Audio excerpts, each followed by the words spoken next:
many of you know that I have a book coming out June of this year.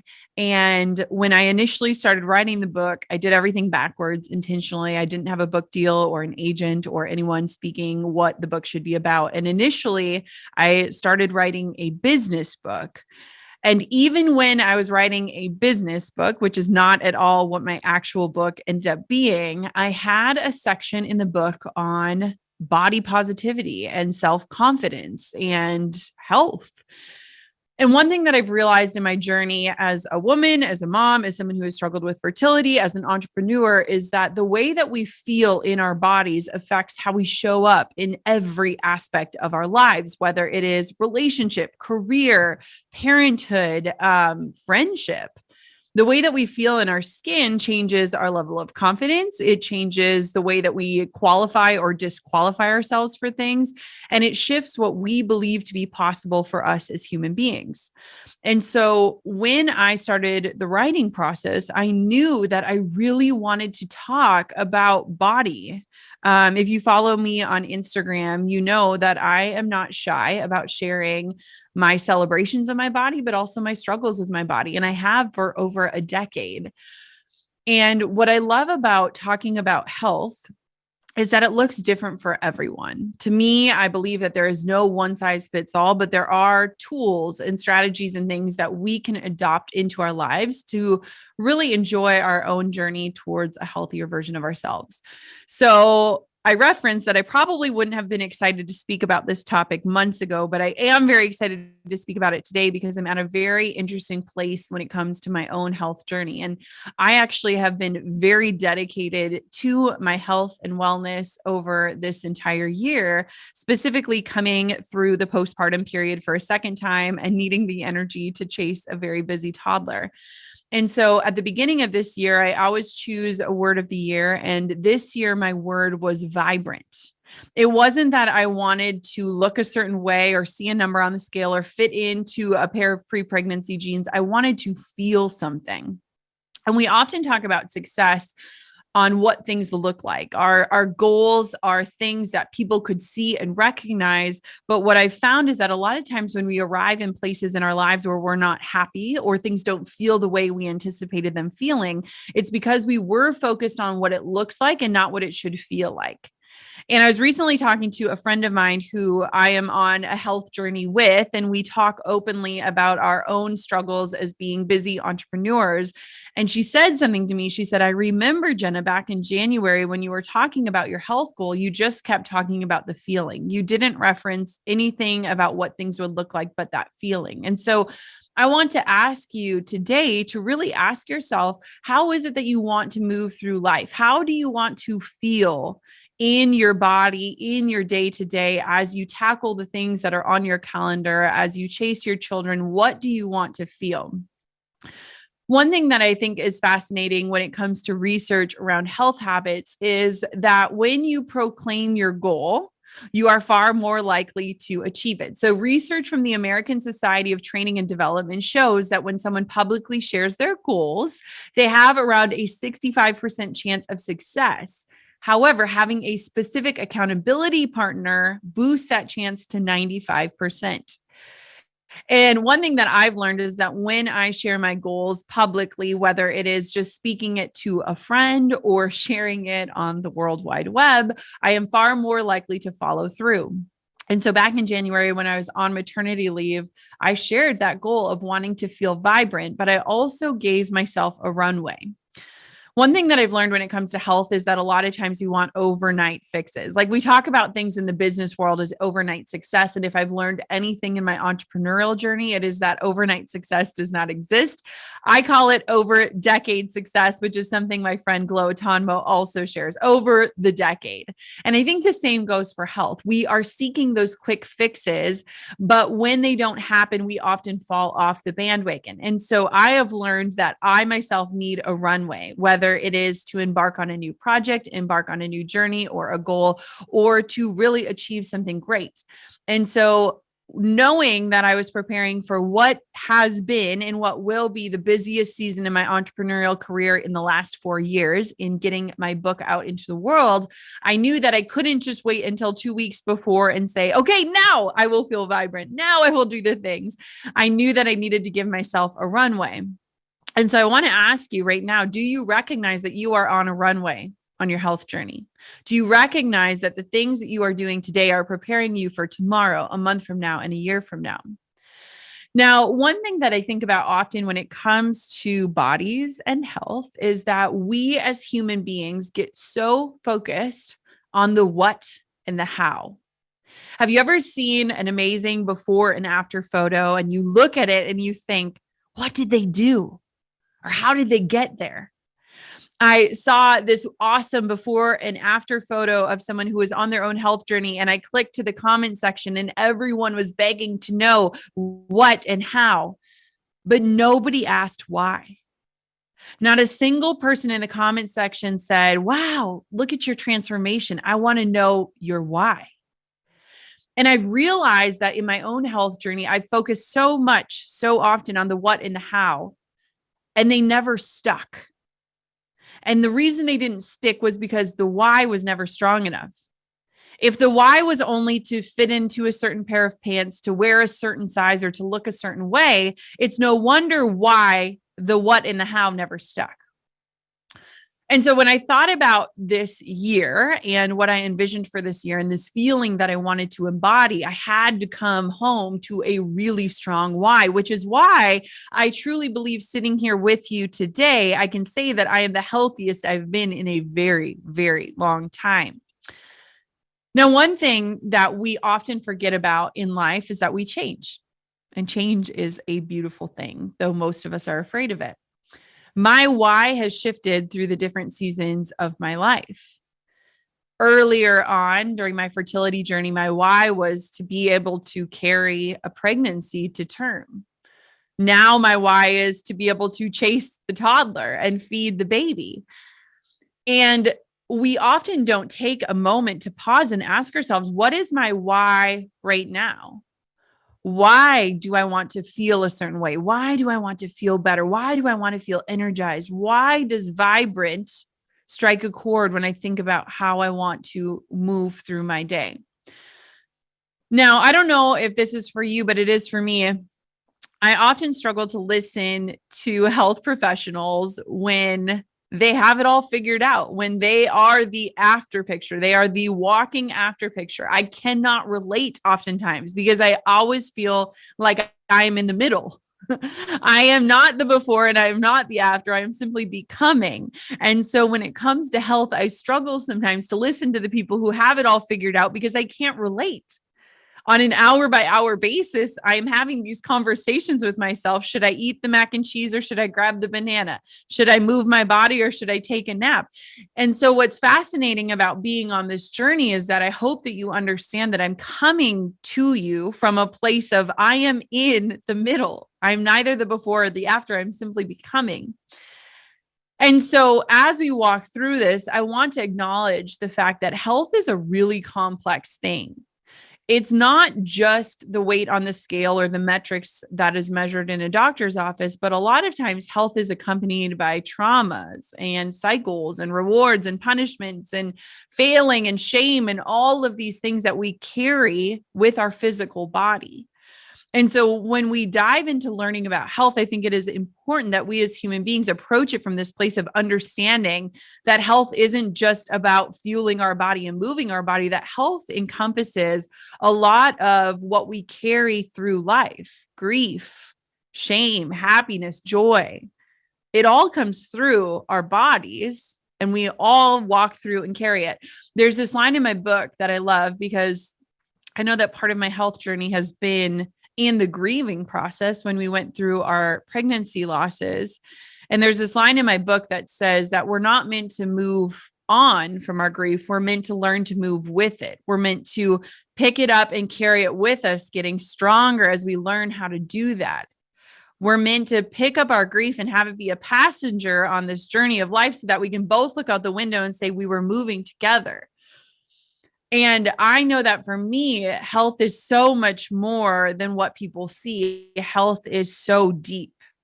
And so the first thing I want to express and challenge you is when we think about our why, I want for us to make sure, one, that it's not embedded in society's expectation of why it is that we're in pursuit of health, but that we are making it at least 3 layers deep. And what I mean by this is that if you are someone like me who sometimes struggles to follow through, I need to make my why so anchored down, so deep that I still show up. I am so excited to kick off today, and hopefully today's topic just spurs something exciting in you. Seeing the topic of wellness, at first I kind of freaked out because over the last few months, I've literally felt like I was in survival mode. If any of you have been fortunate enough to be through a first trimester, you are exhausted and tired and nauseous and all of the things. And so when I looked at this topic, I wanted to stay in total alignment with who I am and where my gifts are. And I wanted to kind of pivot it slightly. And so today what we're going to be talking about is boundaries, because boundaries are something that I am obsessed with. And the more research that I do surrounding setting boundaries when it comes to relationships and work and personal boundaries, the more that I see that it really plays a role in our health, in our relationships, in our work, in our well-being. So I wanted to kick this off with a very quick story because maybe you are finding yourself in a similar situation. So the other day I was hanging out with my daughter, Coco, and I got a text message from one of my friends, and she's an amazing, amazing person. She's the CEO of a company. She messaged me and she said, "Hey, I'm launching this book. Well, could you do this interview with me? It would mean so much to me. I want you to be a part of this book launch." And I'm juggling a toddler on my hip and I'm like, yes, I will. And I didn't give myself time to actually think, like, do I have the bandwidth for this? Is this going to work with my schedule? Is this going to not just serve her, but also serve me and where I'm at? And over the next few days, she texted a few times to follow up with me. And I kind of felt this like sinking feeling. Have you ever committed to something and then all of a sudden you're like, oh, I don't know if this is the right thing. I don't know if this is the right alignment. Like, I don't know.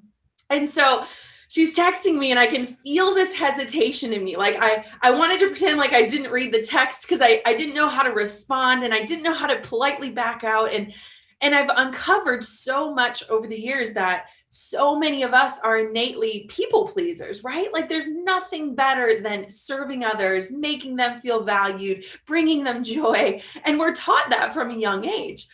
And so after a few days, she finally texted me. She said, "You know what? I'm going to let you off the hook on this. You are so busy. You're growing a human. I can sense that you've got a lot on your plate. And I just want to give you the grace to step away from this." And I immediately felt this sense of relief, like, oh, thank you. Thank you. And then I wrote her back and I just said, "Thank you so much. I truly wanted to support you, but you're right. This is just too much for me right now." And if she wouldn't have stepped in, I probably would have continued on that path of dread and feeling like I wasn't going to fully show up. And it made me realize, okay, let's think about these boundaries and how we are setting them in place, not just in our lives, but in our work and the way that we show up. I had a team call the other day. My team is all women, and we were on the call, and I said, "How many of you guys felt a little anxious last week?" And almost every hand went up. And I was like, okay, what's going on with the moon right now? Are we in a different lunar phase? Like, what's happening? Is there something going on? And I think that there is a lot of anxiety building for so many of us as the world starts to open up, something that we're all very excited about.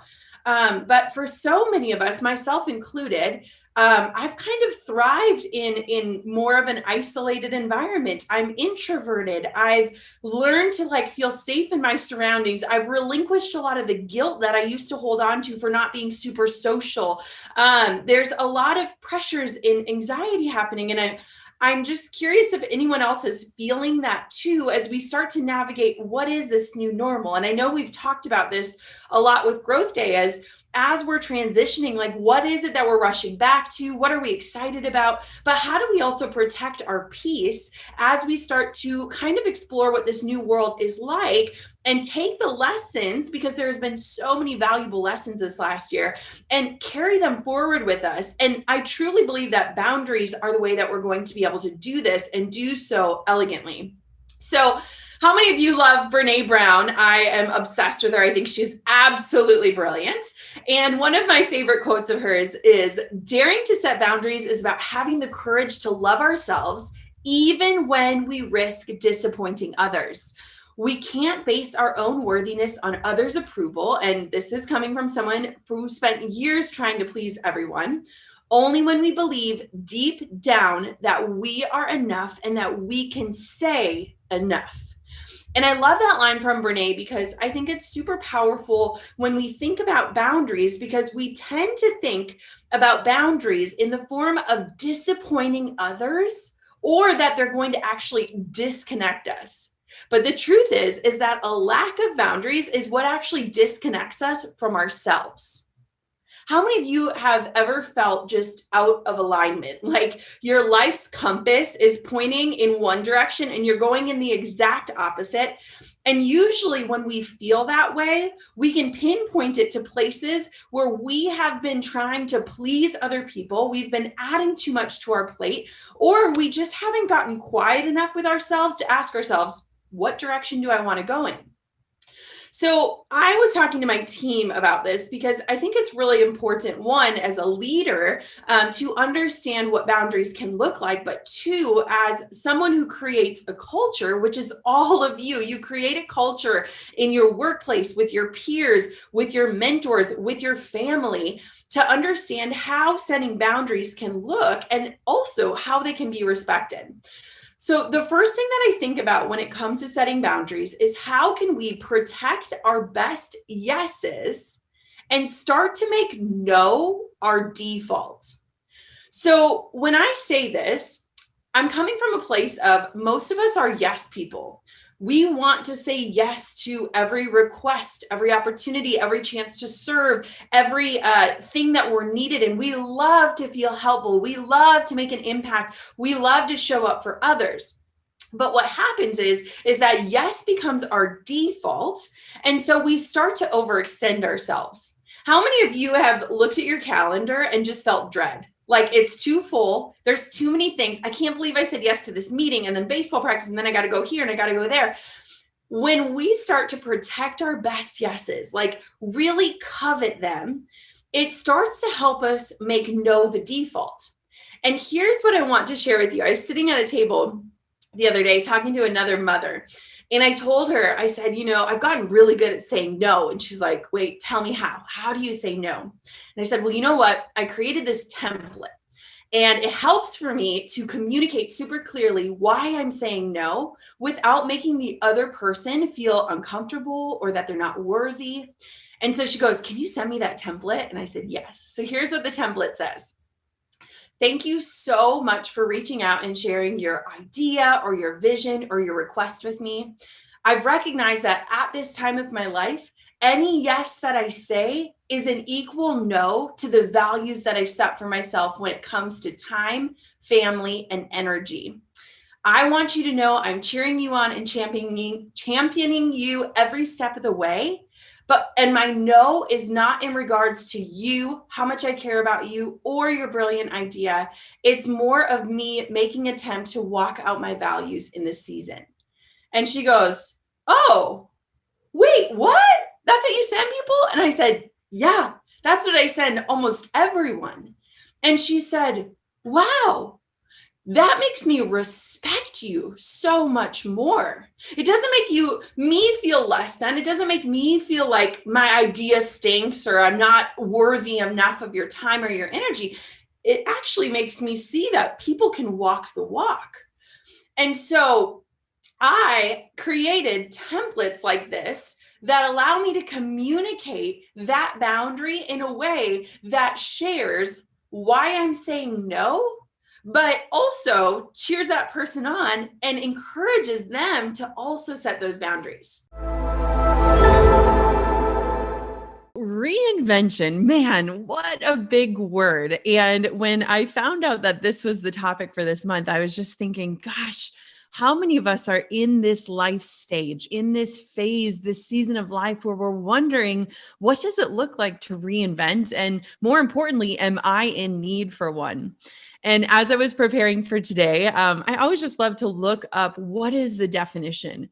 And reinvent literally means to change the way that you behave and the things that you do so that people think of you as a different person. And I love Merriam-Webster, but I also wanted to push back on that thought and to really challenge ourselves about what do we think about ourselves? It's not necessarily what do people think about us, but how can we think about ourselves in a different way? And I found this amazing article about reinvention by someone named Karen Merrick. And it says, here's the thing about reinvention. And I want for you to listen to this before we dive on in. Some believe that it is tossing out the old or your previous roles and experiences or even work identity and exchanging it for something completely new. But that simply is not true. And this is why this is good news. The best power of a reinvention lies in leveraging every single thing you have ever done. We're talking the good, the bad, the ugly, the successes, the failures. Reinvention literally taps into the very real and often underappreciated or unarticulated skills, insights, and expertise that you have gained along the way. So it's not necessarily about creating a whole new you. It's about leaning on everything that you've ever been through, everything that life has taught you, and moving forward. And I recently shared this idea as a recent mother. Again, there's this whole theology around bouncing back for moms. I hate the terminology, because once you become a mother or once you birth a child, there's really no going backwards, right? We want to focus on moving forwards. And so this topic is so on point with where I'm feeling in my life, where we don't necessarily have to discount or discredit or disassociate from everything that we've learned or been through. This is our opportunity and our invitation to use all of those things for good as we figure out who we want to become. So real quick, I was recently at this dinner. It was a little mastermind dinner. If you don't know what a mastermind is, it's basically just a meeting of minds where everyone comes together collectively to help each other out. And I have not been in many rooms like that in the past 2 years, as you can imagine. And so it really felt like just this beautiful experience to be seated around people who are passionate, excited about what they were doing.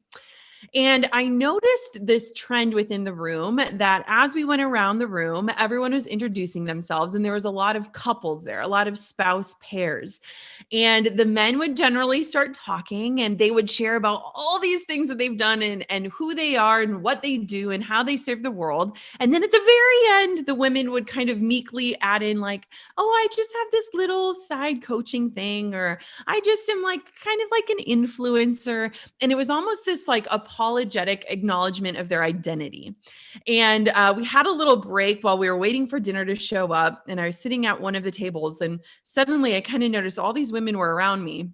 And one of them said, did you recognize that you were the only female who one spoke first, but who didn't shy away from sharing who you are and what you do? And I hadn't noticed that. But this topic today is so powerful because what I found is that so many of us are yearning for that purpose. And we're finding ourselves in this place of like, am I happy right now? Am I content? Am I loving my life, or am I faking to love it? And so I just think it's this beautiful reminder that like wherever you find yourself today, there is always this invitation for you to change the way you show up, but also to re-identify. So one of the things that I've been thinking about so much is a lot of times when we think about our identities, or when we think about like how we want to reinvent ourselves, we almost become apologetic about it. But if we are really going through life as students, which I believe we all are, this invitation to change and grow and evolve should be something that we welcome with open arms. There are so many different versions of ourselves that we are always becoming. And it's our job as a human being to acknowledge our growth and to honor that evolution. It's almost like we can wake up and say, I honor who you're becoming, and I really like this version of you. I literally say that to myself some days. So, one of the things that I think is really fascinating is this idea of identity foreclosure. So, I had a guest on my podcast and we talked about this. And essentially, what identity foreclosure is that a lot of times we stay in things too long that we know are not maybe the right fit or are no longer serving us because we feel like we've already invested time. Have you ever felt that way where maybe you started a degree and all of a sudden you realize, wait, this isn't what I wanted, but I'm already 2 years in and it would be a shame to throw that away? Or maybe you're in a relationship and you have this feeling that this relationship isn't the best fit for you, but that you need to move on, and you're not necessarily honoring that intuition because you're worried that, oh my gosh, I'm going to have to start all over again, or I wasted so much time. Well, identity foreclosure is the exact reason why we hang on to things too long, whether it's jeans from high school that no longer fit us, or degrees that are no longer serving us, or passions that maybe just have not grown with you as you've grown.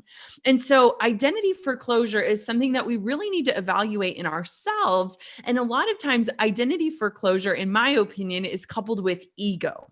So let me break this down. I think that our society is really focused and fixated on titles, accolades, and awards. It's things that honor our success, but it's only honored in a way that other people can understand. And so when we look at this concept of identity foreclosure and we couple it with ego, I think that those two things are kind of this natural disaster, the reason why we stay in things too long when we're genuinely yearning for a change. Now, I want to share something with you. So I have been an entrepreneur for 10 years. And in the last 10 years, I have done a lot of different things. So I was a wedding photographer. I was a Midwest wedding blogger. I was a watercolor artist. I had my own little print shop.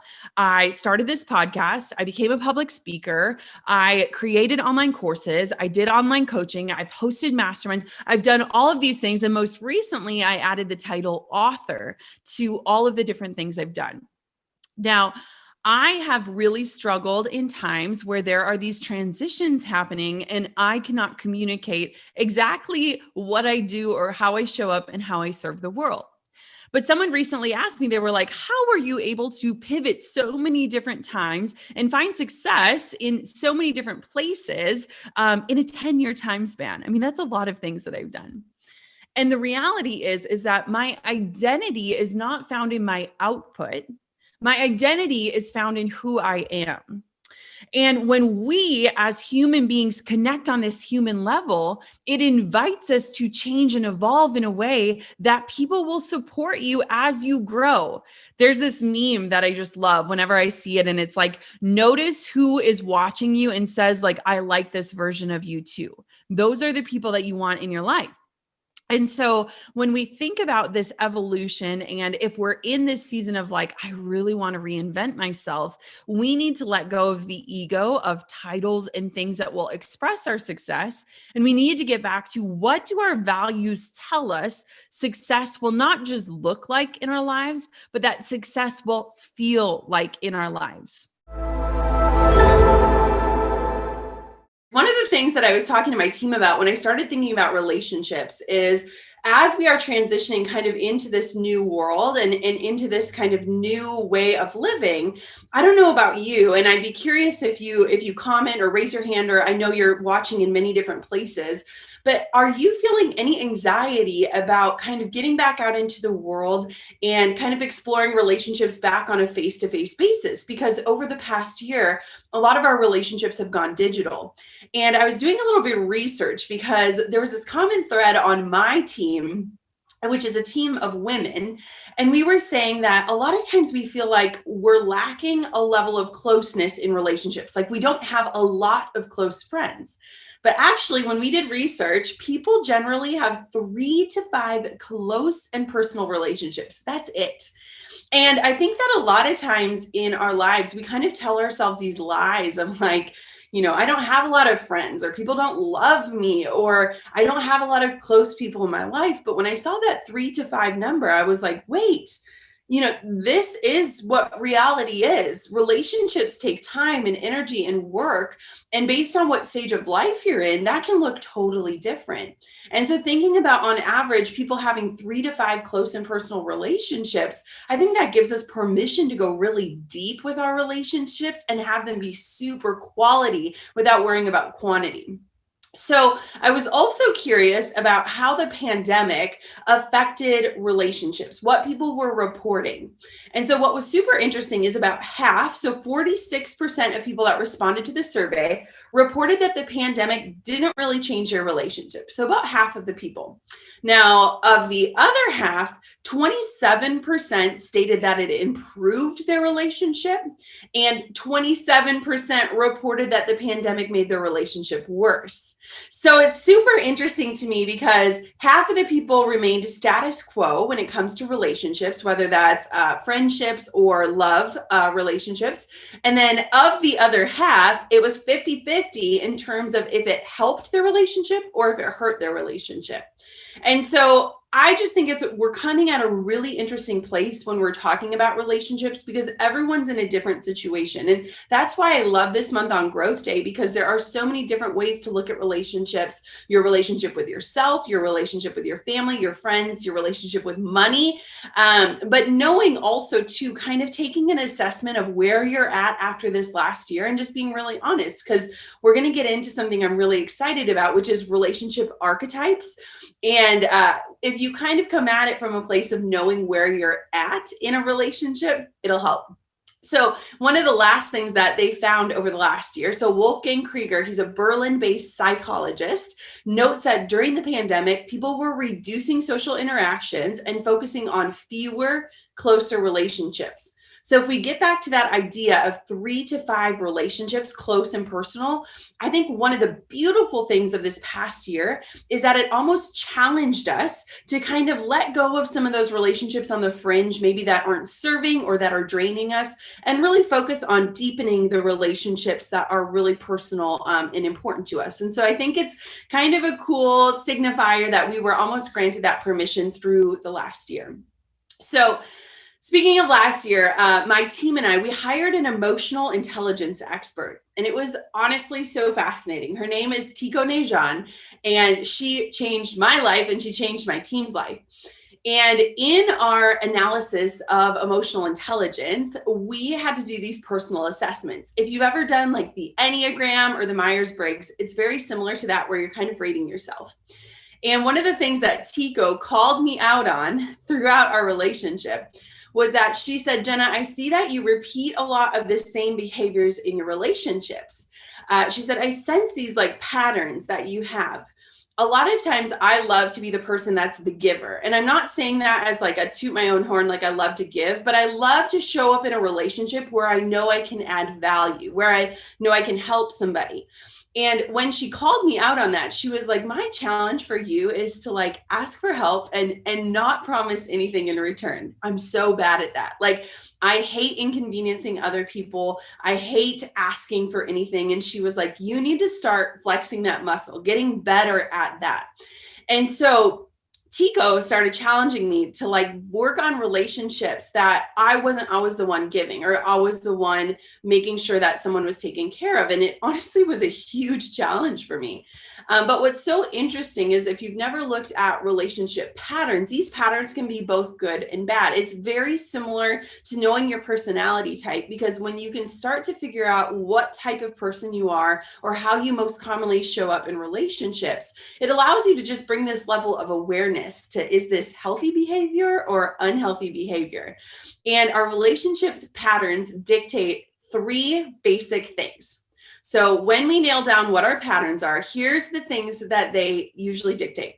They dictate who we choose. So who are we choosing to be in relationship with? Again, this can be a love relationship, a friendship, whatever that looks like.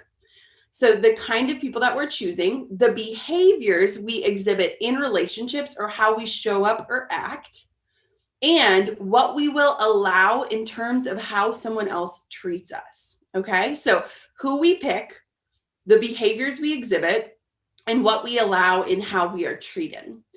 And so this group, the Science of People, they nailed down 5 main archetypes of relationships. So listen closely. I'm going to walk through the 5 main types. So the first type of person that generally shows up in a relationship is the caregiver.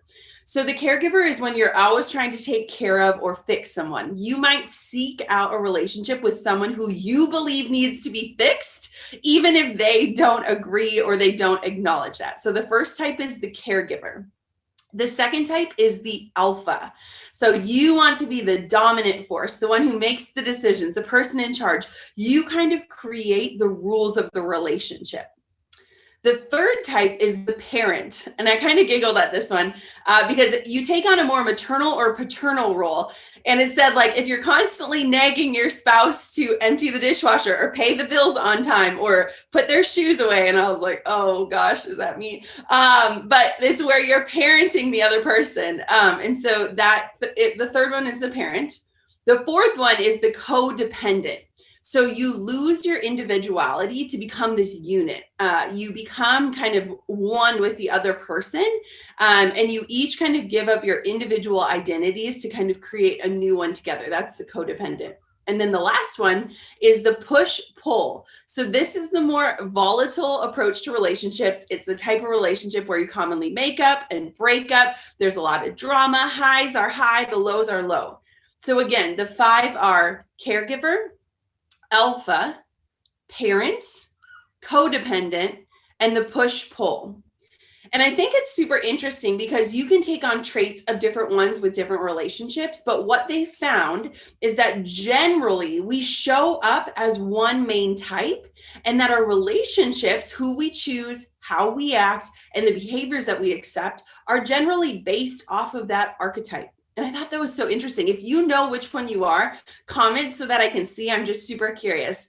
So when Tico, our emotional intelligence expert, called me out, I recognized I'm generally the caregiver, the person who loves to help and fix and come in and make things better. But I realized that, like, I need to kind of back off of that a little bit and also ask for care to be delivered back without strings attached. That's what a relationship is, right? It's not one-sided. And so awareness around the role is just something that can really heighten how you show up. And it can also kind of give you pause when you're in certain scenarios where you're prone to be the alpha or to parent or to create that push and pull, that drama, so that you can kind of take a step back and really enrich your relationships.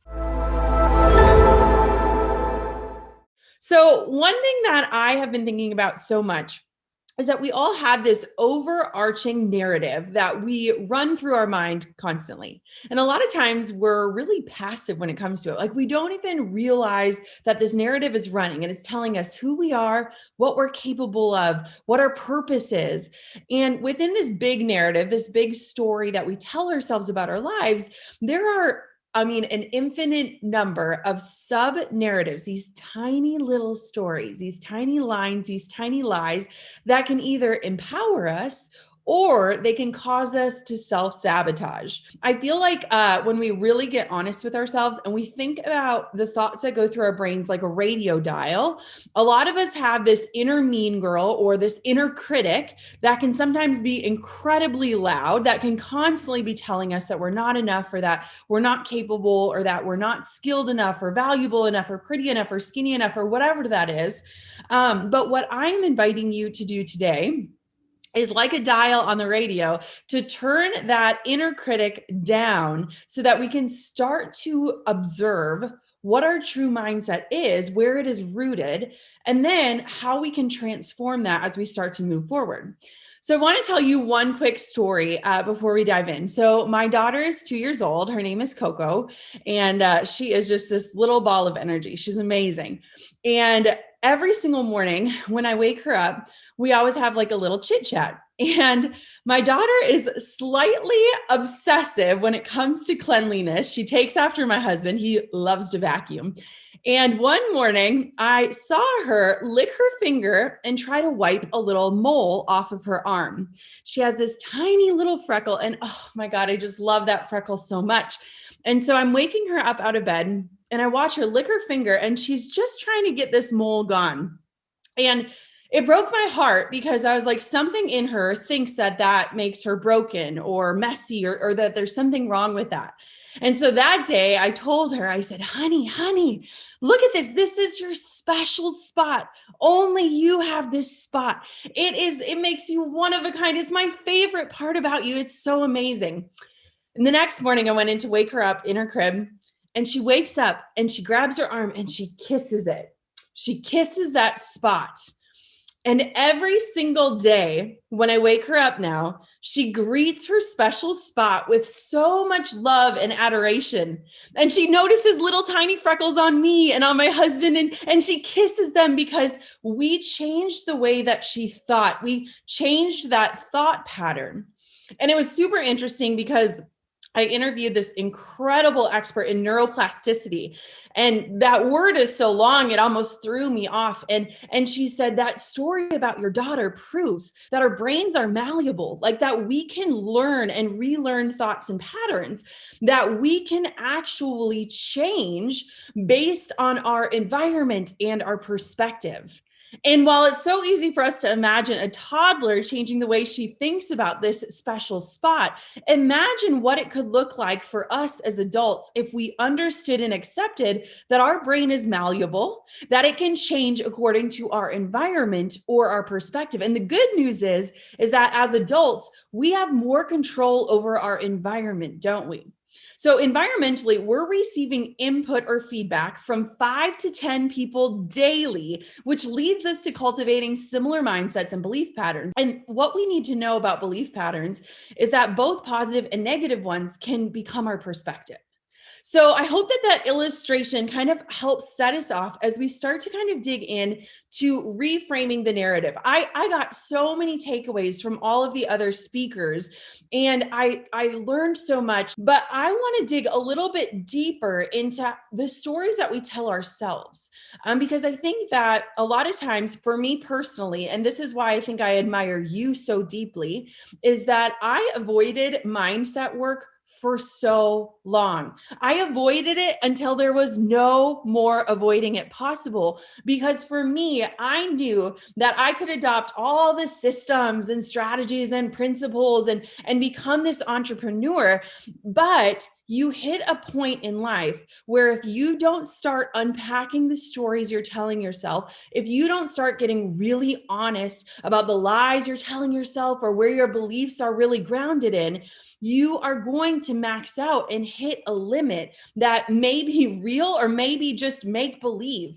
And I avoided mindset work for so long because I recognized that it would require for me to really trace back my beliefs and maybe unpack some of the harder times in life or the tragedies we've faced. And I know that all of us as a collective human race have all been through something challenging or hard. And so I just want to commend you. I think you are like 10 steps ahead of where I was until I was forced to really say, wait, the strategies and blueprints can get me so far, but until I fix my mind and my thoughts, I'm actually not going to move forward.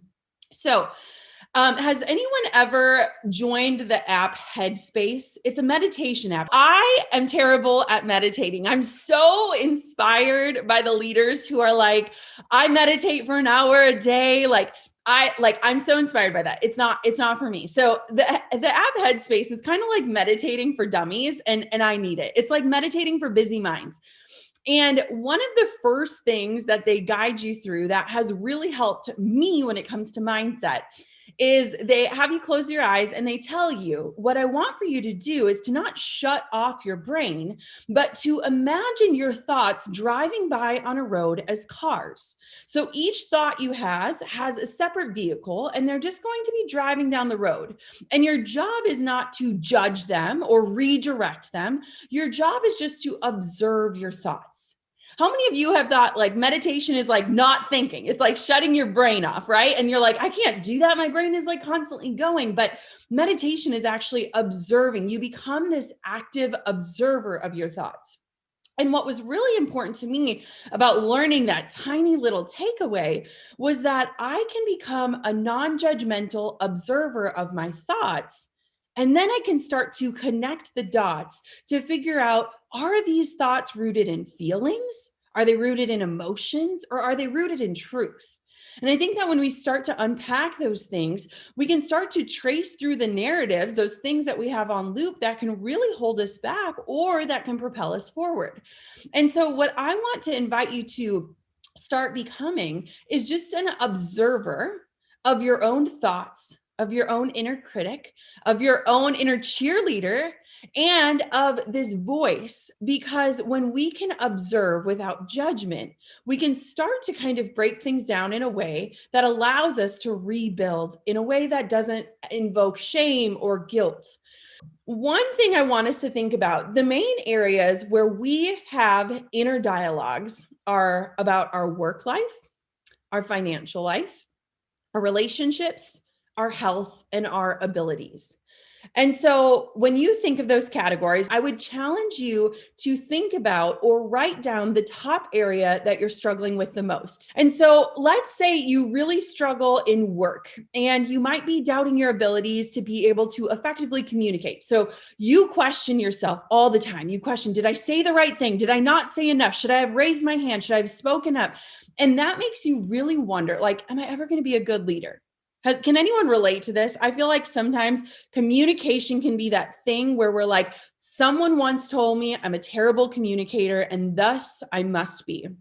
So whatever that story is that you're telling yourself in that area of life where you're like, I want to improve or grow here, or I want to change that narrative, I want for you to think about how can you get all of the thoughts out? This does not need to be a journal entry that you'll come back with fondness. This could be something you could burn, but write down all of those dialogues that you tell yourself that you believe to be true. So what is that story that you tell yourself about why you believe you are lacking, or you're not effective, or you're not successful in this area of life?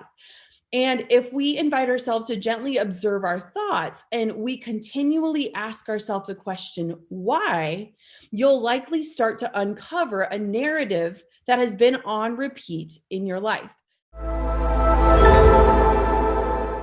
Confidence is this journey. It's this constant learning and changing and ebbing and flowing, and there's so much about it. And so I don't believe that there is a one size fits all statement about confidence that is going to be true for all of us. The thing that I think that can be true for all of us is that confidence shows up for each of us when we can finally say, I am me. I know exactly who I am. And frankly, I like it. And that thought alone is so freeing because it's not marked by anyone else's interpretation of confidence. It's not marked by anyone else's belief of what we should be or how we should act or how we should perform or what we should do. I was researching about confidence, and there is this amazing woman named Evelyn Marinoff, and she researches and writes about the psychology behind confidence. And I think it's super interesting. So get this, men's self-esteem tends to move in this upward linear projection. So just kind of picture this. Men are moving upward and it's very linear, while women have more variable trajectories and experience frequent ups and downs in their self-worth levels. How many of you can relate to this, whether you're a man or a woman? I thought this was so interesting. And so that makes men more stable in their own self-opinions, while for women, it's truly this blend of nature and nurture that shapes our sense of worth. And the good thing is, like, I honestly see this fact as a win because we all want to make more improvement. We want to mold our own self-opinions. And the thing that is exciting about confidence is that we can improve it. Right? It's this soft skill that often gets downplayed when you think about when you are applying for a job or when you're telling people what you're good at. We always lean on the hard skills that we have, whether, it's education or we're proficient in something. And confidence is this soft skill that often flies under the radar, but I believe that confidence can change every facet of our life. And it's good because we can improve it. There are studies that have shown that. And so there's so many different factors that can really influence our confidence level, and our unique environments and our histories, specifically our upbringing, where we grew up, our parental care, our quality of education, have this large impact on shaping our levels of confidence. So one other study found that later in life, nature's effect was 40% and 60% was about nurture. And I think about this a lot as a mother because I think about how I'm bringing up my daughter and how I want to instill confidence in her, and how what I do as a mother, how I instill that confidence is going to attribute for about 40% of what she believes to be true about herself and for herself. But it also gives a lot of hope because that leaves room for 60% of our confidence levels to be nurtured. I believe that confidence shows up in 3 different ways in our lives. Confidence shows up in who we are. So my grandmother, I talked to her yesterday on the phone, and she is struggling with memory loss, but she still has these very vivid memories from my childhood. And every time I talk to my grandma, she always tells this same story. And I was 5 years old. I was laying in bed with her, and she looked at me, and I had my hands like this on my face. And my grandma said, "Jenna, what makes you so beautiful?" And I looked at her, I didn't even pause. And I said, "Well, that's just how God made me." And my grandma tells me this story every single time I talk to her. And I hear this story over and over again. And it reminds me of that childlike confidence that I had at this young age because I knew who I was. And I also knew who created me. And no matter what you believe, I think that there's something so powerful in feeling connected that we were made in some sort of vision. So first, I believe that confidence shows up in who we are. It's that innate, ingrained confidence that we just carry naturally. And those are likely the things that we have had confidence in since we were a child. So the first one is confidence in who we are, but the second one is confidence in what we know. So when I became a mother 2 years ago, I remember leaving the hospital and thinking to myself, I can't believe they're just letting me walk out the doors with this child. Has anyone felt like that? Like, you're like, where is the college degree that tells me I'm equipped to care for another human being? And it's funny because now 2 years into the game, I find myself feeling like an expert in the experience I've lived and being able to contribute to other people who are experiencing things that I once experienced and had questions on. And so number 2 is confidence in what we know. And confidence is formed in so many different ways in our life. We are constantly students of life, and there is no other community I'd rather be a part of because you guys see how important it is to be a student, to continue growing through life, and I'm right there with you. And so sometimes the lessons are the things that we learn in formal classrooms with the fluorescent lights, but sometimes, and most of the time, the lessons are the things that life has taught us. When we soak in what we consume, we start to grow a level of confidence in what we know. And I want for you to really think about this one because a lot of times we lean on more of the formal education, but I want to think about the things that life has taught you, the lessons that life has shown you, the things that you found yourself researching in forums at 3 a.m. because you need answers, because you likely know a lot more than you give yourself credit for. And in that knowing, you get to show up with more confidence. Now, number 3 is confidence in how we can impact. This leans on a statement that I like to say, which is who I am and what I do. Have you ever noticed that a lot of times when people take the stage or they're hosting a community or you land on a website even, a lot of times people will say, this is who I am, this is how I serve, or who I serve, and this is how I serve them. And I think that there's so much confidence in almost having that own mission statement for your life. And so when I look at the people who are out there who are really set on making the biggest impact, it's those who can confidently tell you, this is who I am, this is what I do, and this is how I serve the world. The deeper that we understand and feel confidence in our gifts, the greater our impact is. And I love that. So just to reiterate, the 3 things that I think can influence our confidence and that ways that confidence shows up in our lives are confidence in who we are, confidence in what we know, and confidence in how we can impact.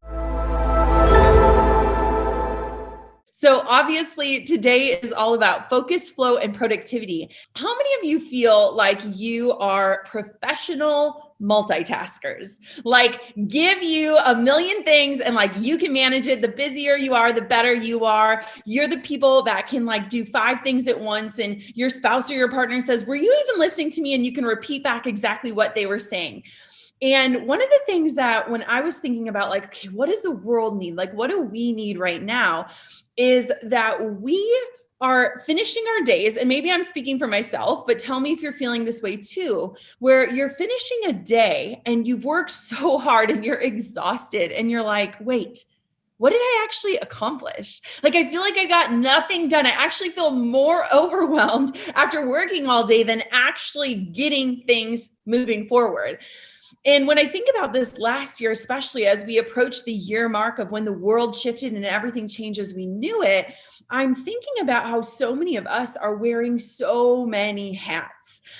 For me, I operate as a family unit. My husband and my daughter are home all the time. I have a dog under the table right now who I'm praying she doesn't bark. And we're constantly being pulled in so many directions and wearing so many different hats. And when I first became a mother, one of the biggest challenges for me was feeling like I was constantly half in on everything, whether that was work or motherhood. I would be checking emails while I was nursing my baby, or, I'd be up in the middle of the night and then I'd start thinking about work when I was holding my child. And I realized that focus is so important, not just for us to get more done, because guess what? We're not efficiency machines. Our worth is not found in our output, but to feel accomplished and to finish our days like resting our heads and saying, well done. You did something today that was awesome, and you moved forward and you progressed in your life. Now, one of the things that was super interesting, and a study done by the American Physiological Association on Cognition, they performed this on people trying to perform more than one task. And they realized that our mind and our brain are not naturally designed to perform in this way. And it can actually cost us. So when we are trying to multitask, it can actually cost us 40% of our productive time. So when I became a mother and I made the decision that I wanted to nurse my daughter, and that was going to be part of my job for the next year of my life, I realized that I had these very short windows of time to work. And maybe you can relate to that, whether you're in a 9 to 5 or you're working from home or you're building up your side hustle, you get these really small windows of time where you need to move the needle forward. And so if you think about the fact that multitasking can actually take away 40% of our productive time, we've got to figure out ways that we can actually focus so that at the end of the day, we're saying, man, I got so much done today, or I feel really capable, or I'm feeling really confident that I was productive. So we first have to kind of break down some of the lies. One of the things that I always say, and it's not my own quote, it's someone else's, but it's busy is not a badge of honor. For so long, when you run into someone at the store, or if you're sitting down with a friend and you're like, how are you? And you're like, oh, I'm so busy. We started to like wear that and confuse that as something to be honored, that being busy meant that we must be successful, or that we must be doing big things, or that we must have found this secret. But being busy and being productive are 2 entirely different things. And I really want to make sure that we establish that difference, because 1, it's going to change how we show up in our own lives, but it's also going to change how we destigmatize the whole act of hustle culture and busyness. I am very focused on lifestyle in the sense of wanting to be a present mother. I want to be a great CEO. I want to be a change maker and an impact leader. But when I'm working, I want to be productive. I don't want to be busy. I was recently just talking to my cousin, who's a single mother of 3, who had to work from home and also homeschool her children all at the same time. And I was like, I don't know how you got it done. And she's like, it's crazy how productive you can be when you know you only have a limited amount of time. And the thing that we tend to forget is that our time is a non-renewable resource. It's something that we can't go out, we can't earn more of, we can't get it back. And so I walk through life looking at time as my currency.